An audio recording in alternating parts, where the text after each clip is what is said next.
أعوذ بالله من الشيطان الرجيم بسم الله الرحمن الرحيم الحمد لله رب العالمين والصلاة والسلام على أشرف الأنبياء والمرسلين خاتم النبيين رحمة للعالمين بالقاسم محمد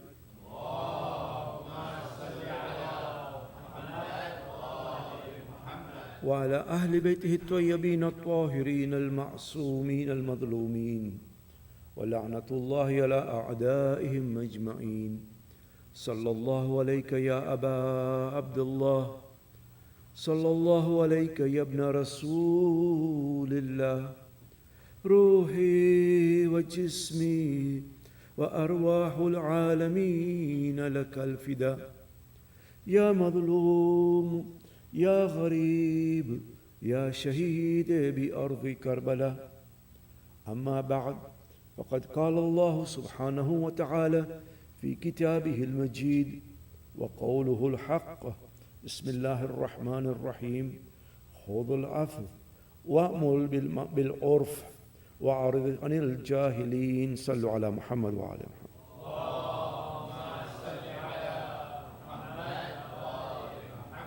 Assalamu alaikum wa rahmatullah.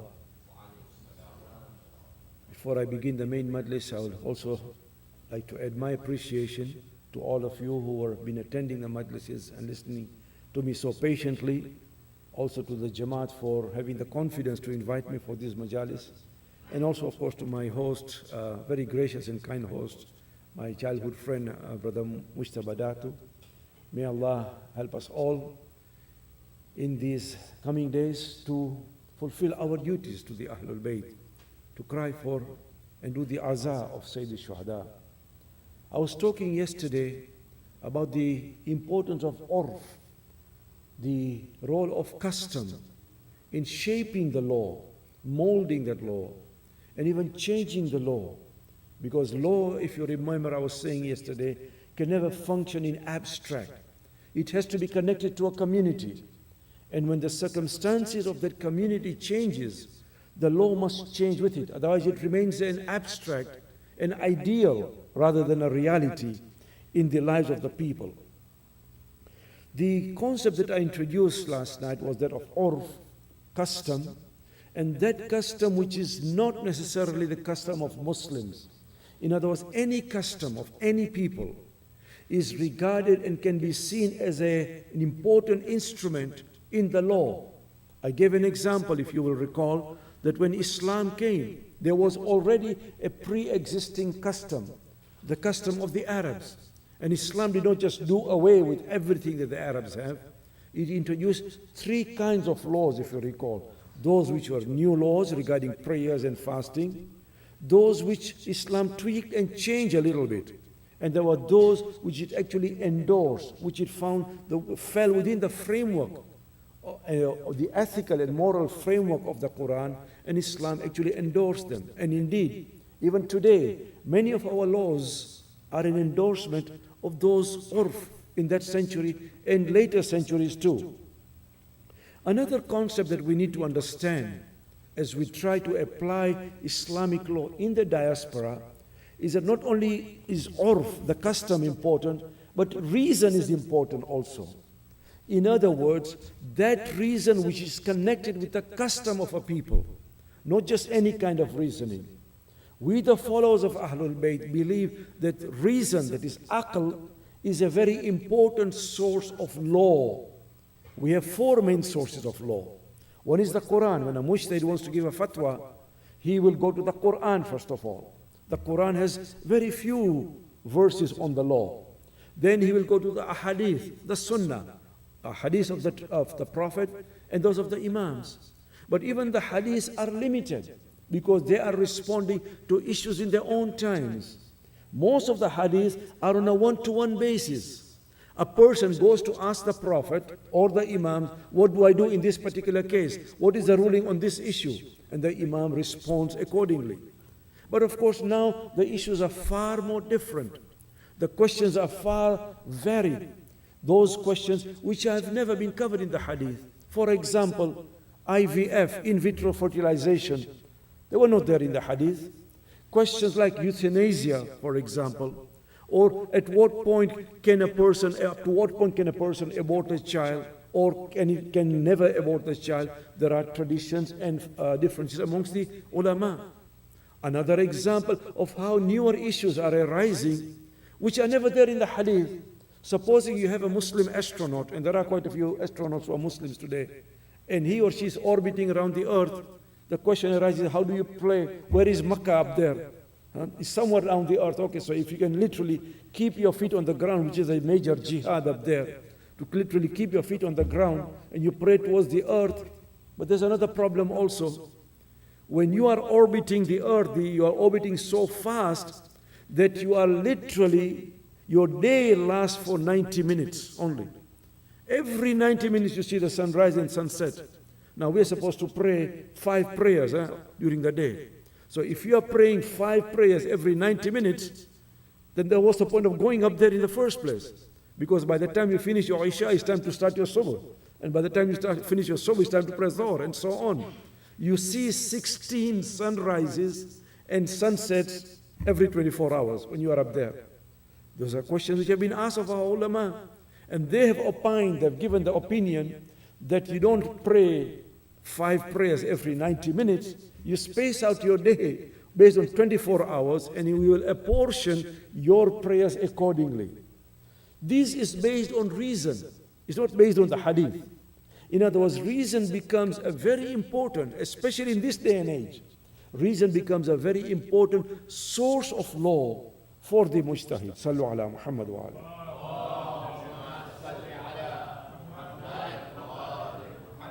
And again, just like the custom, this is the reason of what is called uqala. Uqala means rational people, rational beings. You don't have to be a Muslim to have common sense. You have to be a good human being with some kind of rationality to have common sense. So the custom and the reasoning are those which all common human beings share. We should also know that a good scholar is one who not only knows the text, but is able to place the text within his time frame. In other words, as the common saying goes, al-alimu bi zamanihi. The alim is according to his own zaman, his own makan, his own time and his own space. An alim can read the text. I can read a 9th century, 10th century text. But if I do not know how to apply those fatwas and those laws in today's world, then what's the point of being an alim? It's just, just a person who's just reading the text. In other words, a scholar is a bridge between the books and the time and the community. Therefore, you require a lot of reinterpretation of hadith based on certain framework. I'm not saying that everybody can do it, but based on certain principles so as to apply those fatawas, those hadith in our own time. To give you an example, and I give this example so that it becomes clear what we are talking of. The issue is that of a woman wanting a divorce. Now, traditionally, I should tell you, our texts have very limited scope, limited resources for a woman to get a divorce. A husband, because let's not forget the custom in those days, male-dominated, patriarchal. So therefore, a husband could literally divorce his wife at will. But supposing she doesn't want the marriage anymore, she doesn't even need a genuine reason. She just doesn't like him anymore. Or, to put it bluntly, she found another man who she wants to marry. Can she therefore get a divorce? Because if a husband can get a divorce so easily, why not a woman? That's a question that Ayatollah Sanai poses in his book. And he says that reason, again he uses reason and custom, local custom, now rules that in God's fairness, just as a husband can get a divorce, so should a woman be able to get a divorce. Because after all, the Quran says that we've given dignity to every human being, not just men. Men, women, all human beings, Muslims, non-Muslims. And therefore, he says, if a woman wants a divorce, she has a right to apply it. It's a special kind of divorce called khula. But there are times when the husband wants to act awkward, or he just loves his wife so much, he doesn't want to give her the divorce. In that circumstance then, can a woman actually apply for and get a divorce? Based on the concept of the uqala, all rational beings rule that the lawgiver, that Allah, just as Allah has given the man the right to give a divorce, so should Allah give the woman a right to get the divorce too. All she has to do is to give the mahar back, if she's got it, that is. She has to give the mahar back to the husband, and then she can apply and get the divorce the same way as a man can. Sallu ala Muhammad wa ala Muhammad.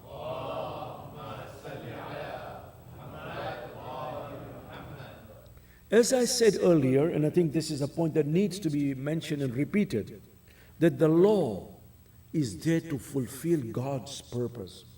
There is a very important verse in the Quran which states, Allahu yuridu lakumul yusr wa la yuridu lakumul usr. God wishes ease for you. He does not want difficulties for you. Sometimes I find that we make religion more difficult for ourselves. This is haram, and so on. We make our lives impossible. Whereas Allah says the opposite in the Quran. Chapter 2, verse 185, Surah Al-Baqarah. Wallahu yuridu lakumul yusr. God wishes ease for you. Don't make your lives difficult for yourself. So that law, any law, which now is becoming difficult to apply in our times, then we can reconsider it. And again, I should make it clear that you and me just cannot go around legislating and making laws the way that we please. It has to be done and left to the experts in the field. Any law which goes against the justice of God has to be re-examined in this day and age. Because as I keep mentioning, many of our laws were based on the customs in those days. The custom has changed. The circumstances have changed, and therefore our laws have changed. There is an important tradition which is actually coming from two Imams, Imam al-Sadiq and Imam al-Rada alayhimus salam.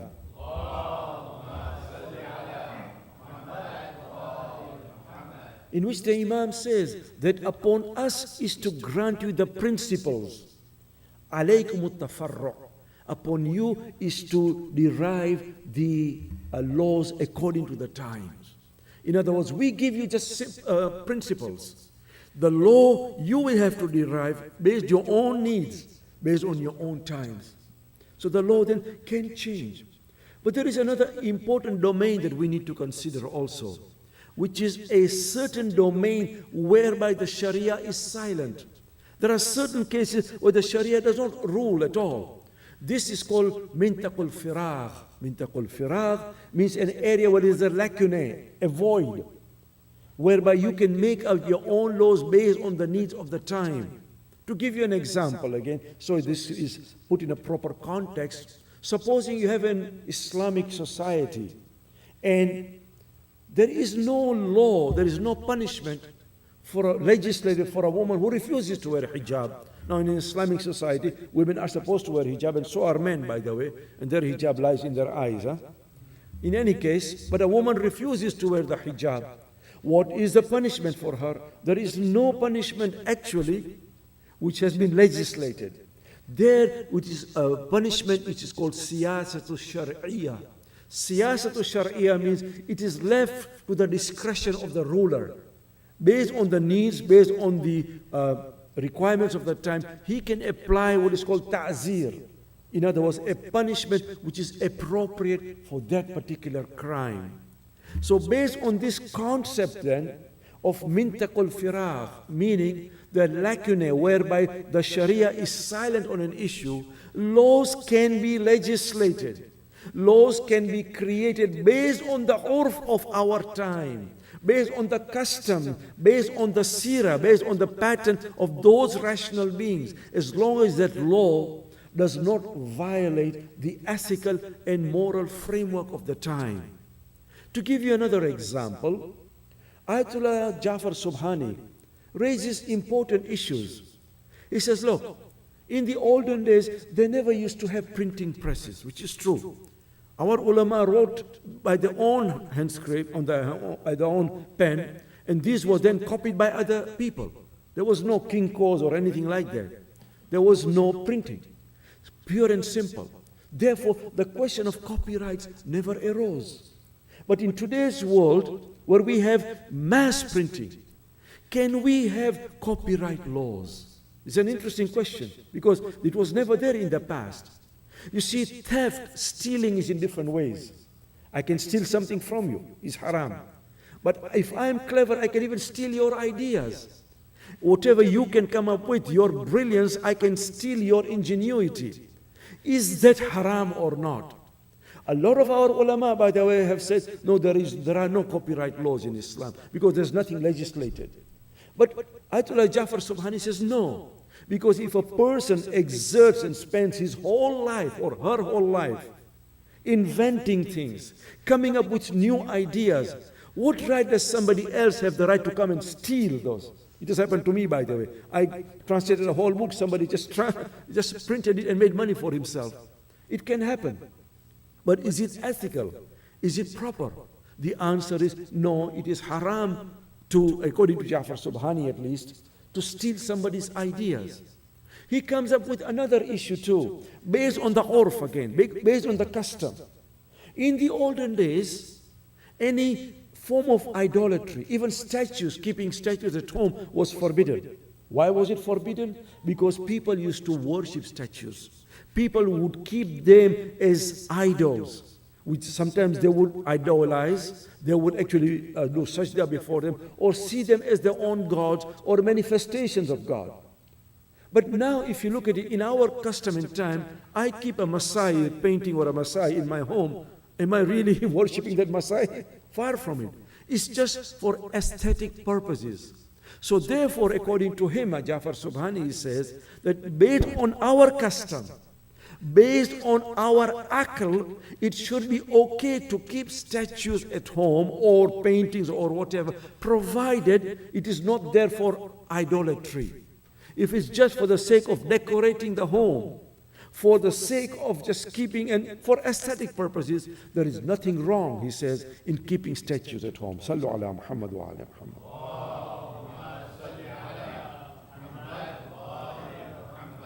The revelation, my sisters and brothers, is from Allah subhanahu wa ta'ala, no doubt.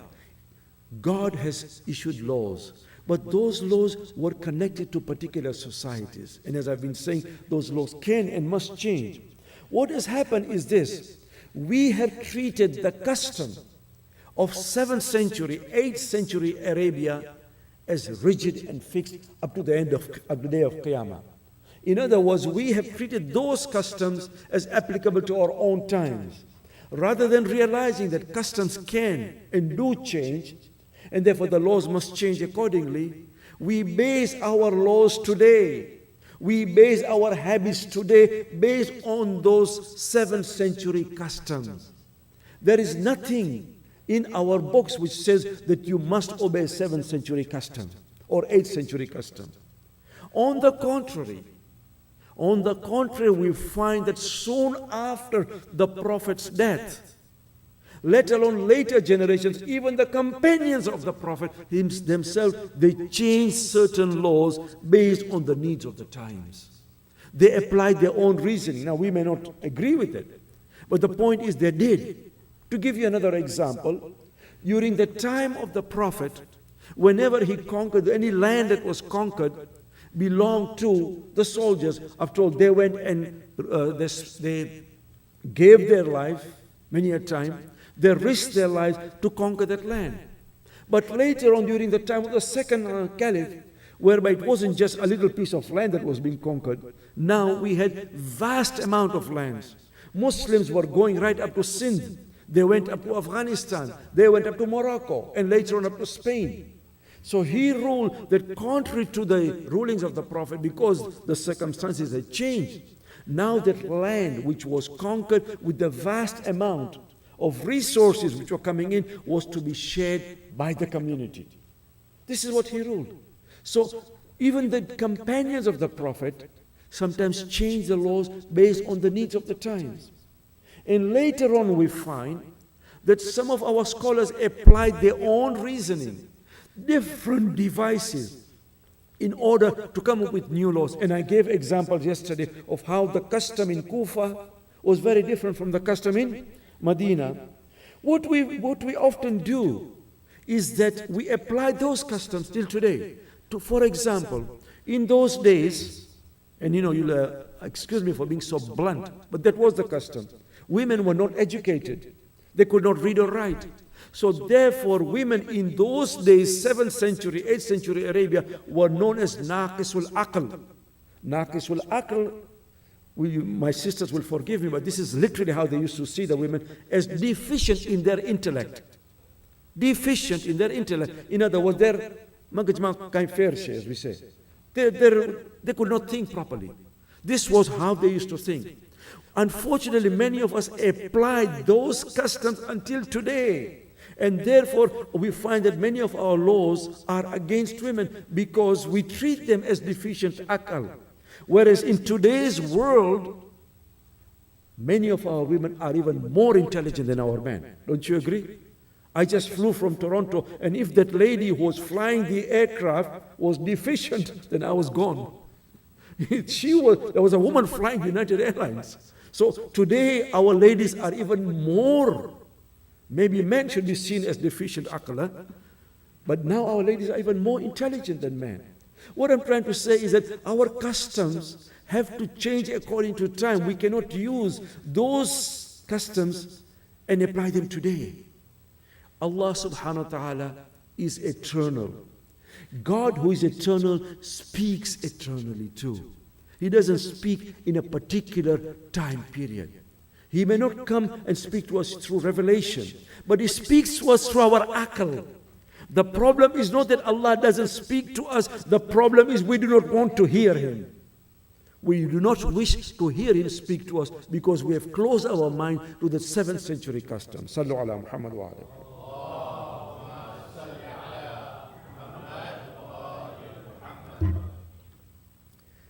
And as I said, many a time the Prophet endorsed certain rules because they were the custom. But had the customs been different in that time, the Prophet would have adopted different customs, provided they had not violated the particular ethical framework. Ayatollah Bojnordi gives a particular example of how forms of punishment have to change.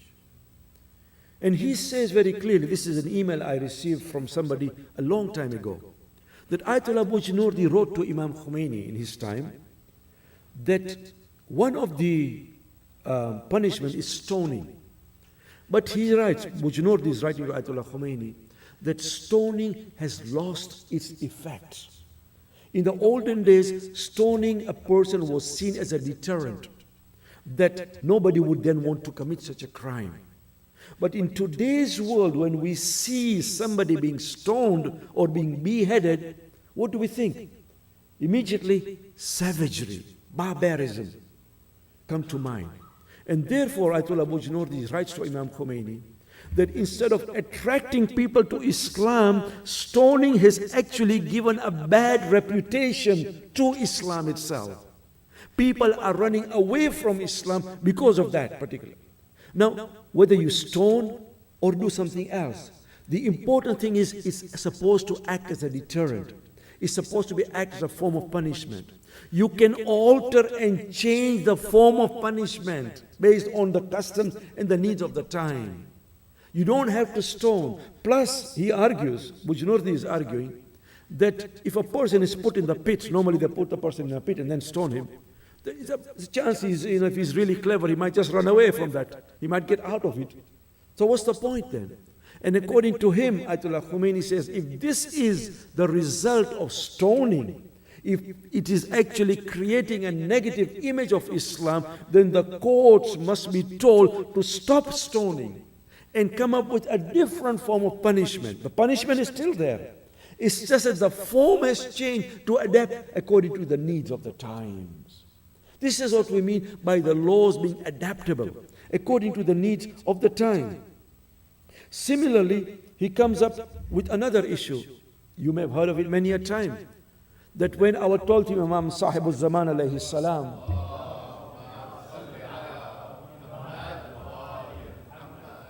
when he comes back, with the way that we were taught in a madrasa, badane mari naksa, he's going to kill everybody, anybody who does not become a Muslim, he's going to kill him. Bojnordi says, how is that possible? How can an imam go against the Quran? Because the Quran says very clearly, La ikraha fid din. There is no compulsion in religion. So how can an imam therefore force people to become Muslims when the Quran says the opposite? He says, Bujnurdi argues, it's an 8-volume book, by the way, a masterpiece. He says the revolution of the imam is not going to be the revolution of the sword, it's going to be the revolution of the intellect. He is going to dialogue with people. He's going to be culturally exchanging cultures with people. He's going to be talking to people. It's going to be an intellectual revolution, an intellectual conversion, rather than a forceful conversion. Because Islam does not want people to become Muslims due to force, contrary to what ISIL is doing. It wants people to come to Islam with their own conviction and with their own sincere belief. The urf is not infinite. Urf changes. We do not need to stick to laws which were in a particular point in time. Otherwise, if we say that all the laws cannot change, then we have to accept slavery too. Because it is there and it's accepted, there are hadiths on it, there are verses on the Quran for it. But the Quran was actually trying to do away with slavery. It was trying to abolish slavery, not to perpetuate it. But look at sometimes the thinking of the Muslims. As you are aware, there is so much thawab to free a slave. You do this, you free a slave, you get so much thawab. It's there in our books.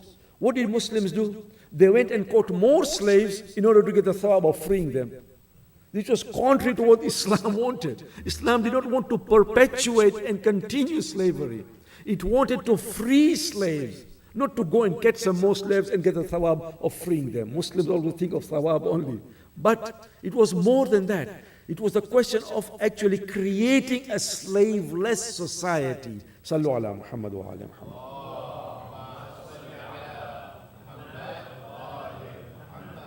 I know this is Shab-e Ashur and I want to end and go into the Masaib soon.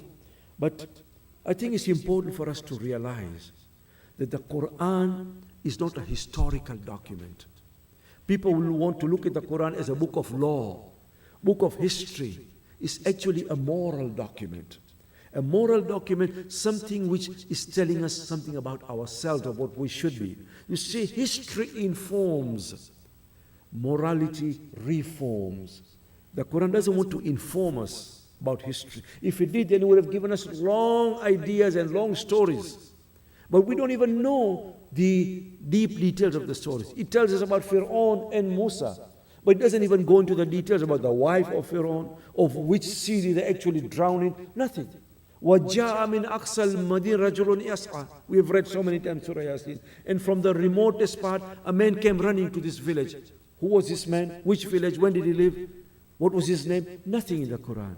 Because the Quran is trying to tell us about the morality, about the moral issues of what that person did, rather than the historical details.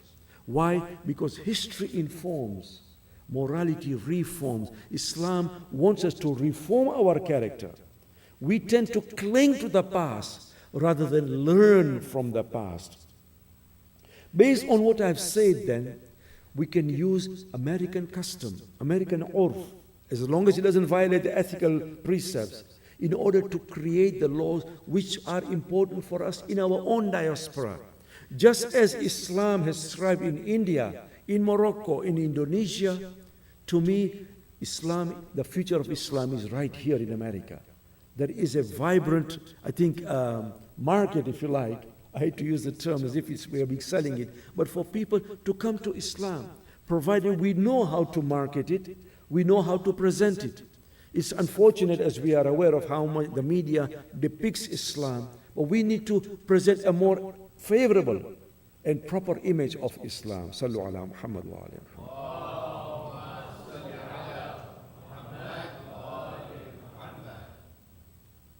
Sheikh Mufid is telling us that on the eve of Ashur, the night of Muharram, Imam Hussein was sitting outside his tent. For 3 days now, there's no food or water.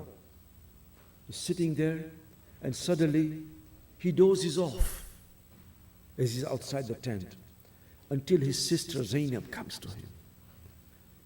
She wakes him up. Wake up, my brother. Can't you see the army is coming towards us? The army of Ibn Sa'd had already received that letter from Ibn Ziyad. Shimr had arrived in Karbala, and with very clear orders that take the bay'ah from Hussein right away. And if he doesn't give the bay'ah, kill him and anybody and everybody in his army. So the army of Ibn Sa'd was coming closer towards Imam Hussein. Imam Hussein wakes up and then looks at his sister. Hussein and Zainab were very close. They would confide in each other everything. And Hussein said, "Oh, my sister, I have just seen our grandfather in my vision. I've seen our grandfather." And he's saying, "Ya Hussein, anta taruhu ilayna." Oh Hussein, you are coming towards us. We are waiting for you. Then Hussein turns to Abbas. "Oh Abbas, tell them, ask them what is it that they want." Abbas comes back, says, "Mawla, they want to start a fighting today. They want the bay'ah today. It's the night of Muharram. Or they want to fight." At that time, Imam Hussein says, "Ya Abbas, tell them to give us one extra night. I want that one extra night."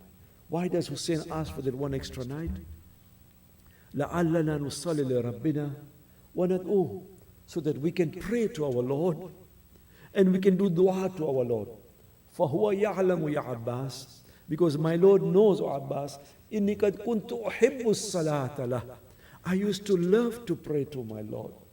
وَتِلَاوَةَ كِتَابِهِ. I used to love to recite his book. وَكَثْرَةَ الدُّعَاء وَالْإِسْتِغْفَارِ. I used to love to do the dua and to ask for forgiveness from him. Tell them to give us one extra night. Abbas comes back, says, "Mawla, they've given us that one extra night." That extra night was given. Imam Zainul Abidin says, at that time, my father, the Imam is in his tent, but he said, my father started reciting a poem which I understood very clearly what he meant. And this was the poem. It's a long poem, but just parts of it I will quote. The Imam says, "Time, shame on you as a friend, O time. At the day's dawning and the setting of the sun, how many a companion or seeker, how many a companion or seeker will be a corpse. Time will not be satisfied.